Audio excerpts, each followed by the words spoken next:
এৰাব নোৱাৰা মোৰ সম্পৰ্ক আছিল।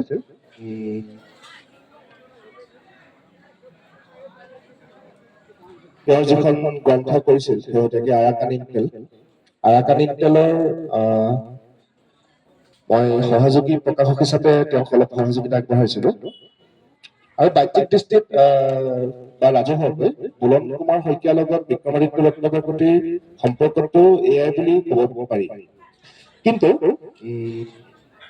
বুলন দা আচলতে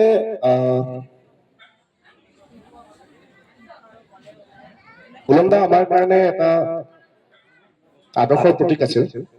এই কথাখিনি মই আৰু বাৰে বাৰে কৈ নাথাকো, ইতিমধ্যে মই কৈছো, সামাজিক মাধ্যমত কৈছো, নিজেও এই কথাখিনি প্ৰকাশ কৰিছো। আজিৰ দিনটোত আৰু মই প্ৰকাশ কৰিবলগীয়া নাই। দুটা কথা মই ইয়াত কম। বুলন দাৰ আহিবলগীয়া দুখন কিতাপ আছিল, এই কিতাপ দুখন প্ৰায় তেওঁ শেষ কৰিছিল।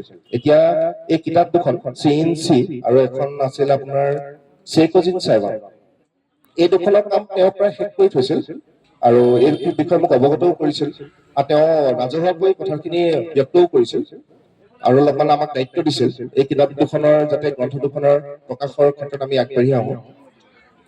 আহিবলগীয়া দিনত এই তেওঁৰ যিবোৰ কাম আছিল, যিবোৰ কাম তেওঁ আধৰুৱা হৈ থাকিল, এই কামবোৰ যাতে আমি কৰিব পাৰো। তেওঁ গ্ৰাউণ্ড নিউজৰ কিছু কাম আছিল, এই কামখিনি যাতে আমি কৰিব পাৰো তাৰ প্ৰতি আমাৰ দৃষ্টি থাকিব। ৰাইজে গম পাব, আমি ৰাইজক জনাম কি কি কৰিম। মই আজি নকওঁ দিয়ক, ইয়াতকে মই ক'ব নোৱাৰিম। আছিল যি কোনোদিন কোনো কথাৰ কাৰণে আপোচ কৰা নাছিল, যাক আপোচবিহীন বুলি কোৱা হয়। বুলন এনে এজন মানুহ আছিল সাংবাদিকতাৰ ক্ষেত্ৰখনত যি কোনোদিন কোনো কথাৰ বাবে আপোচ নকৰাৰ লগতে সাহসিকতাৰে সমালোচনা কৰিব পাৰিছিল নিৰপেক্ষভাৱে যিকোনো পক্ষকে। তেওঁৰ কোনোবা আপোন বুলি যে তেওঁ ভুলটো দেখুৱাই দিয়া নাছিল তেনে নহয়। তেওঁ সকলোকে খুব সুন্দৰভাৱে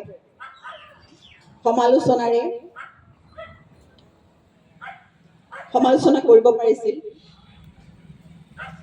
লগতে তেওঁৰ পৰা আমি বিশেষকৈ আমাৰ যিটো গ্ৰুপ আছিলো কাকতৰ, সেই গ্ৰুপটোক তেওঁ হাতত ধৰি আমাক আগবঢ়াই লৈ গৈছিল। সেই কথা আমি জীৱনত কোনোদিন নাপাহৰিম। সেই কথা আমাৰ হীৰাই হীৰাই সদায় থাকি যাব, আমি যেতিয়ালৈকে নমৰো। মৃত্যুৰ সতে আমাৰ মৃত্যুৰ সতে সেয়া আমি লৈ যাম। এতিয়া মই হাঁহি অলপ ধাৰলৈ দিয়া। বুলনে সঁচাই হাঁহিও আছিল, হহুৱাই আছিল। ইমান কষ্ট তেওঁৰ আভ্যন্তৰীণ শৰীৰত, কিন্তু তথাপিও কোনোদিন তেওঁ কাকো দেখুওৱা নাছিল। হয়তো সেয়ে লিখিছিল, হাঁহি অলপ ধাৰলৈ দিয়া, দুখৰ দিনতো যি থাকো। গোটেই কবিতাটো মই নকওঁ, এইটো প্ৰথম দুটা শাৰী, তাৰ শেষৰ দুটা শাৰীত লিখিছে, ধাৰ খুজিবলৈকে মই আকৌ আহিম, এদিন নদী হৈ অথবা এখন চিলা হৈ। বুলনক আমি আমাৰ মাজত সদায় জীয়াই ৰাখিম। আশা কৰো আপোনালোকেও আমাক সেই ক্ষেত্ৰত সহযোগিতা কৰিব। আপোনালোকৰ পৰিয়াল পৰিজনে, আমাৰ বুলনৰ শুভাকাংক্ষী সকলোৱে সেই সহায় সহযোগিতা আমালৈ নিশ্চয় আগবঢ়াব। মই বন্তি প্ৰজ্বলন কৰিব জনাবলৈ আমি ইয়াত সমবেত হৈছো। বিভিন্ন প্ৰান্তৰ ৰাইজ আজি তেখেতৰ শুভাকাংক্ষী, তেখেতৰ গুণমুগ্ধ আহি আজি ইয়াত উপস্থিত হৈছেহি। আৰু যিসকল আঁতৰত আছে, মই তেখেতসকলকো আহি এই শ্ৰদ্ধাঞ্জলি অনুষ্ঠানত উপস্থিত থাকিবৰ বাবে আমি অনুৰোধ জনাইছো। আমি শ্ৰদ্ধাঞ্জলি অনুষ্ঠানটো আগবঢ়াব বিচাৰিছো।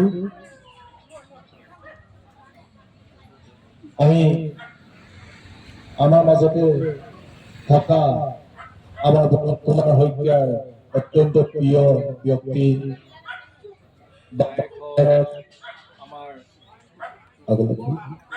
আমাৰ দীপ্তি গগৈ আমাৰ মাজত উপস্থিত আছে।